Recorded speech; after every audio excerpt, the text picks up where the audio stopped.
My background is I have a Bachelor of Arts in Biblical Studies and then have started seminary twice, but never completed seminary. I think as we look at pastoral ministry and we look at the call on our lives to serve God vocationally, I think what we're looking for is to develop as deep and as robust as possible the skills we're going to need to be the kind of leaders that God would have us be. I think that has to do with exegesis. Can you take the Word of God and distill and pull and form a biblical theology? Can you dig into Hebrew words and Greek words if necessary? Are you able to keep a balanced and strong hermeneutic regardless of what type of biblical literature you're in? And I think those are the kind of questions. Do you have a decent understanding of church history?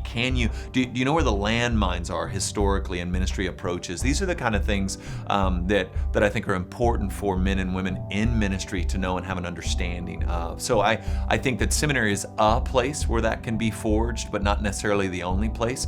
In fact, I think theological education embedded into the local church is more than likely the future of where theological education takes place. I think that's the best place for it. I think that's God's design for it. Not that I have anything against seminaries, but that ultimately seminaries embedded into the local church, I think, is the ideal situation. I know here at the Village, we're working towards that and wanting that as we establish all the more of the Village Institutes. And so I don't think you have to go to seminary, but I think you do need the tools that seminary has historically afforded and granted to the man or woman headed into Christian ministry.